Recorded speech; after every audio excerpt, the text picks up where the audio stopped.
하나님 말씀 봅니다. 로마서 5장 1절 말씀입니다. 신약성경 245페이지입니다. 로마서 5장 1절 말씀 찾으실 줄 알고 제가 봉독해 드립니다. 그러므로 우리가 믿음으로 의롭다 하심을 받았으니 우리 주 예수 그리스도로 말미암아 하나님과 화평을 누리자. 아멘.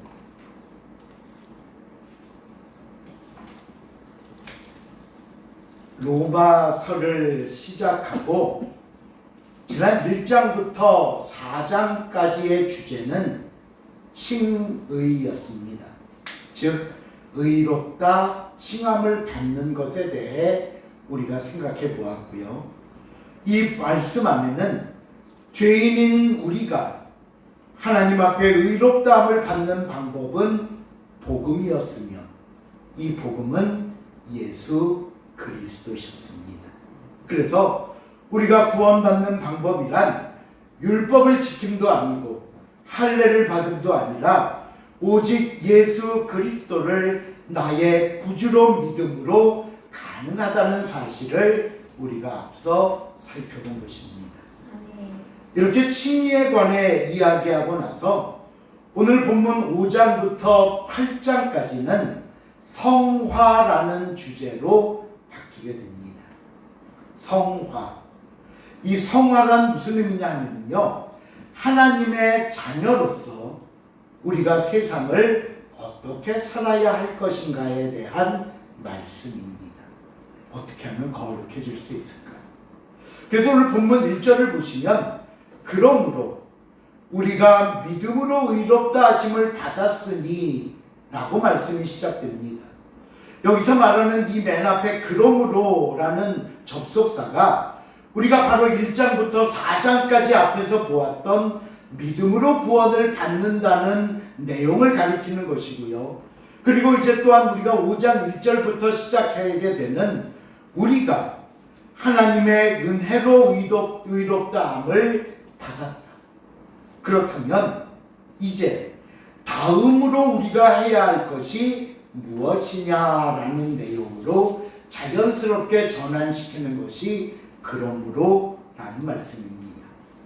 자, 그러면 우리가 하나님의 자녀로서 어떤 삶을 살아야 할 것인가?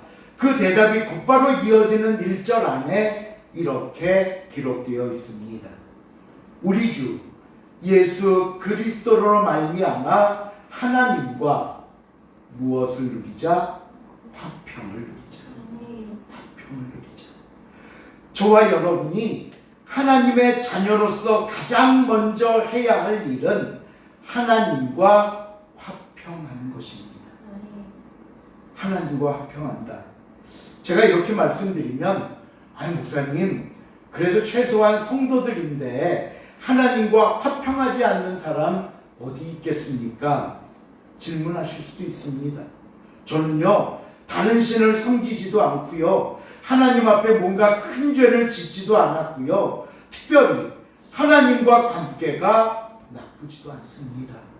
그러니 하나님과의 화평이라면 저는 문제될 게 없습니다.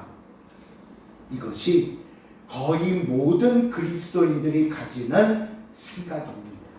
그런데 오늘 성경이 말씀하는 이 화평의 의미는 우리가 생각하는 그것과는 조금 다르다는 것을 기억해야 합니다. 이 화평이라는 단어의 어원을 보면요, 어떻게 나와 있냐면요, 치열했던 전쟁이 끝나고, 무엇이 끝나고?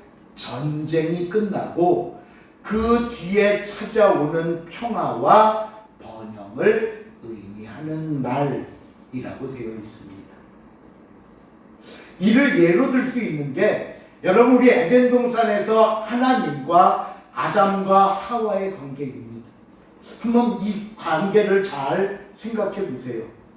아담과 하와는 에덴 동산에서 행복했습니다. 하나님과 대화하고 모든 것을 함께 의논하고 하나님과 함께 행동할 정도로 그들은 늘 하나님과 화평한 친밀한 관계를 유지하고 있었습니다. 그런데 이런 하나님과 인간 사이에 사탄이 들어오게 되고 이로 인해 아담과 하와는 죄를 지어 타락하게 됩니다. 그러자 타락의 결과 제일 먼저 나타난 게 무엇입니까?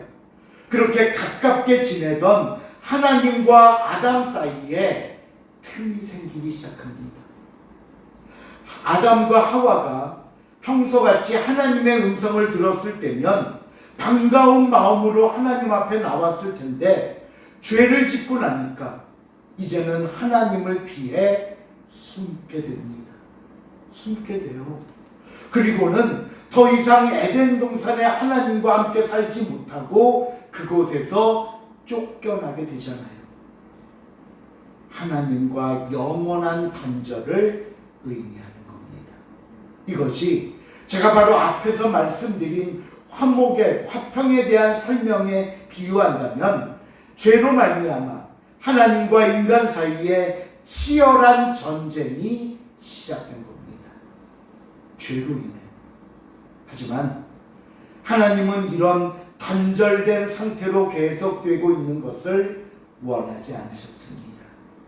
다시 관계를 회복시키시려고 죄짓고 하나님을 떠난 인간들과 다시 화목하시려고 예수 그리스도를 이 땅에 보내사 하나님과 우리 사이에 화목제물로 삼으시고는 우리를 다시 에덴 동산의 아담처럼 부르신 것입니다. 그러기에 하나님과 화평하게 된다는 것은 단순히 우리가 저 하나님과 괜찮아요, 하나님과 관계가 나쁘지 않아요 라고 생각하는 차원이 아니라 죄로 말미암아 깨졌던 하나님의 관계가 회복되는 것을 의미하는 것입니다. 그래서 하나님과 화평하라, 하나님과 화목하라는 말씀은요, 내 삶의 모든 부분에서 세상과 죄악으로부터 돌아서는 것을 의미하는 것이고요, 내가 하나님 앞에 반가움으로 기쁨으로 나아가는 삶을 의미하는 것입니다. 그러기에 오늘 성경은 저와 여러분이 해야 할 그 어떤 다른 일들보다 하나님과의 화평을, 하나님과 화목하는 것을 제일 먼저 말씀하고 강조하고 있다는 사실을 잊지 마시기를 바랍니다. 자, 그렇다면 하나님과 화목하면 어떤 결과들이 생기게 될까? 성경에 보니까 그 첫째로 은혜를 얻게 된다라고 말합니다. 2절 앞부분을 보시면요, 이렇게 말씀합니다. 우리 이 앞에 있는 말씀 한번 읽어볼까요? 또한 다 같이 시작. 또한 그로 말미암아 우리가 믿음으로 사는 이 은혜에 들어감을 얻었으며. 이 은혜에 들어감을 얻었다는 말씀은요, 우리가 하나님 앞에 담대히 나감으로 말미암아 하나님께로부터 크고 무한한 은혜를 받아 누리는 것을 이야기하는 것입니다. 히브리서 4장 16절에 보니까 이렇게 말씀합니다.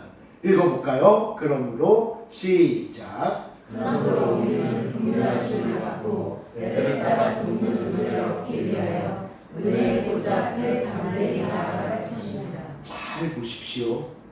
하나님 앞에 나가야 얻을 수 있답니다. 나가야 얻을 수 있는 거예요. 그런데 우리가 하나님과 화목하지 못하고 하나님과의 관계가 불편하고 하나님을 만나면 그저 피하고 싶고 숨고 싶은 사람이 하나님께 나가려 하겠습니까? 하나님께 나가고 싶은 마음이 들겠습니까? 그럴 수 없다는 겁니다. 그렇다면 지금 이 말씀 앞에 저와 여러분이 생각해 봐야 할 게 있습니다. 뭐냐면요, 첫째, 지금 하나님과 나 사이에 막혀 있는 것은 무엇일까? 무엇이 나를 가로막고 있어서 하나님께 나가지 못하게 하는 걸까?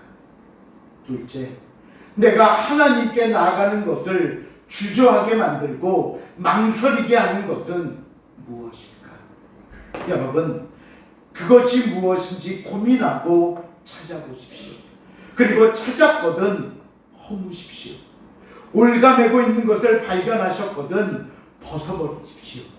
그것을 내가 오래 가지고 있으면 있을수록 하나님과의 관계만 멀어지게 되고 내가 받을 은혜를 잃어버리게 만드는 것입니다. 나가야 은혜를 얻을 수 있습니다. 두 번째, 하나님과 화목한 자에게 주시는 결과는 즐거움이라고 말씀합니다. 하나님과 화목하면 인생을 기쁨으로 살아갈 수 있습니다. 기쁨으로. 그런데 우리가 이 말씀을 놓고 우리의 삶과 비교해 보면 도저히 이해가 되지 않습니다. 무슨 얘기냐면요, 우리 삶을 돌이켜보면요, 우리 인생은 기쁨과 즐거움으로 보낸 시간보다는 뭔가 염려하고 두려워하며 눈물 가운데 보낸 시간이 더 많다고 여겨지기 때문입니다. 그런데도 어떻게 즐거워할 수 있습니까? 어떻게 성경대로 살 수 있습니까?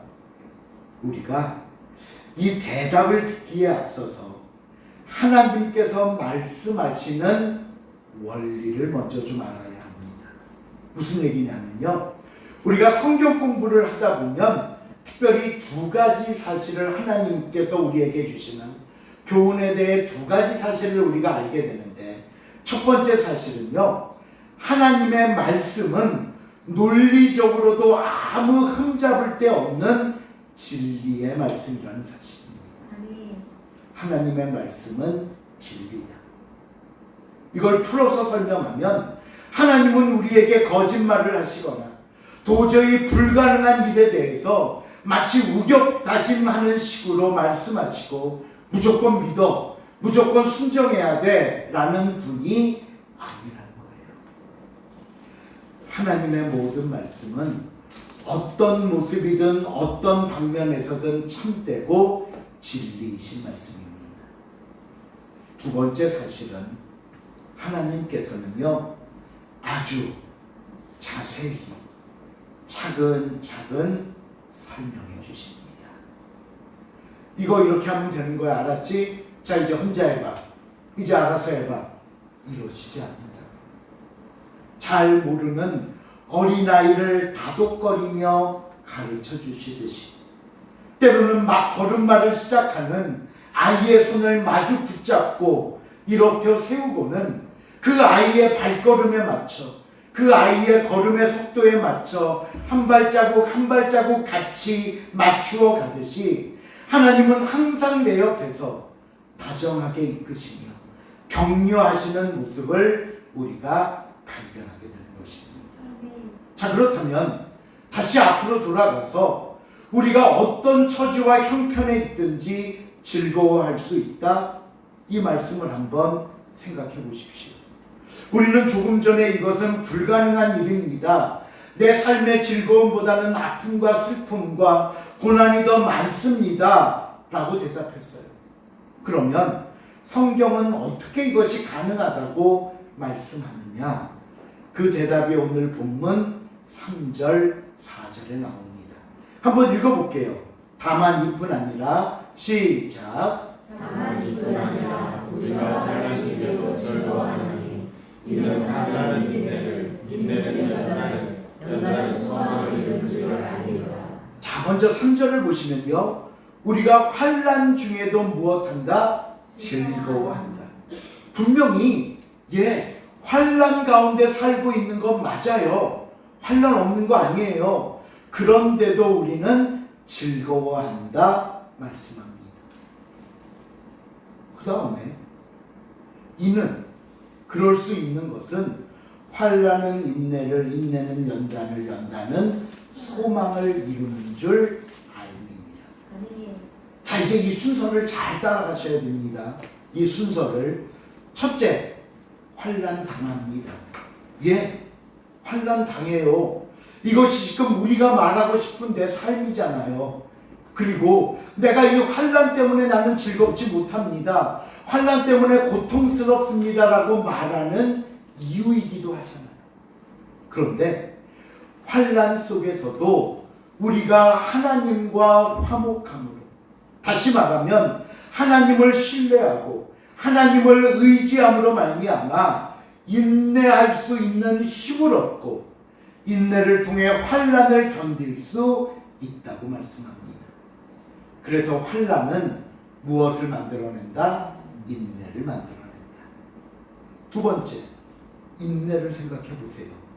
그 다음 이 인내하는 과정도 그냥 무작정 참아야 돼. 야, 아무 생각하지 말고 참어. 그냥 입국 악물고 참어 라고 이야기하지 않습니다. 하나님께서는요, 환난 가운데 우리에게 찾아오셔서 왜 우리에게 이런 환난이 있게 되었는지, 내가 이 환난 속에서, 내가 이 고통 속에서 무엇을 깨달아야 하는지, 그리고 고통이 나에게 무엇을 바로잡게 하고 무엇을 순종하게 하고 무엇을 행동하게 하는지 가르쳐 주십니다. 그래서 우리는 환난 가운데 인내하고 있지만 이 인내는 환난이 주는 의미를 알게 되는 인내기에 변화와 발전의 기회가 됩니다. 그래서 인내는 또한 무엇을 만든다고요? 연단을 만들어내는 거예요.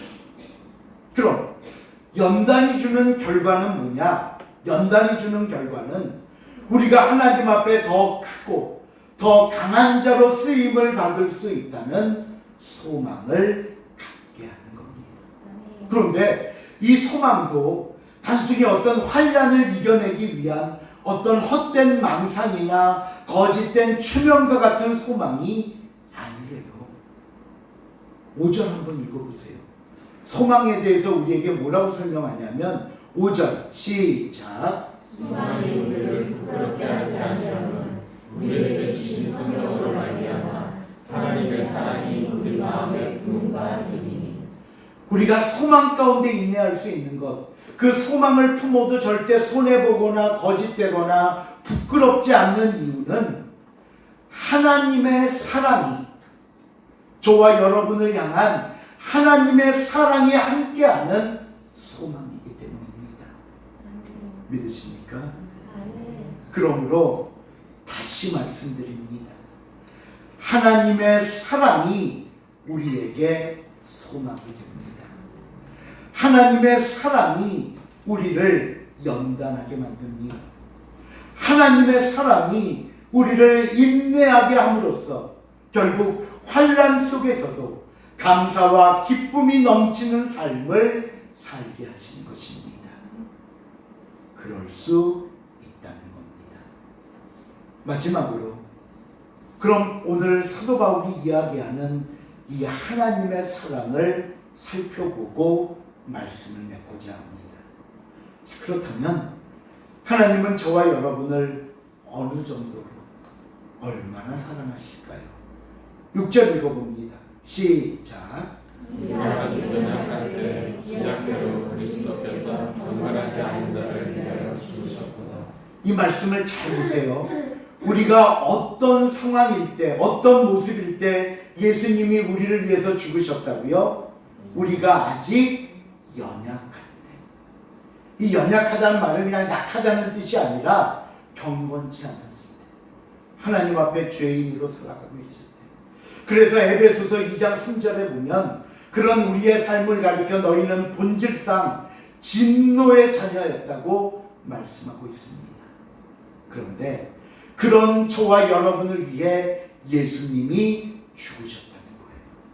그렇다면 그런 연약한 가운데 있을 때, 그런 죄인으로 있는 우리를 위해 죽으셨다는 것은 또 무엇을 의미할까? 8절 읽어볼까요? 시작. 우리가 아직 죄인이었을 때 그리스도께서 우리를 위하여 죽으심으로 하나님께서 우리에 대한 자기의 사랑을 확증하셨습니다. 오늘 성경은 분명히 말씀합니다. 예수 그리스도를 이 땅에 보내심은 하나님께서 저와 여러분을 사랑하신다는 확증이 된다고. 예수께서 십자가에 죽으심 또한 하나님께서 죄인으로 있는 우리를 이 정도로 사랑하신다는 확실한 증거가 된다고 말씀합니다.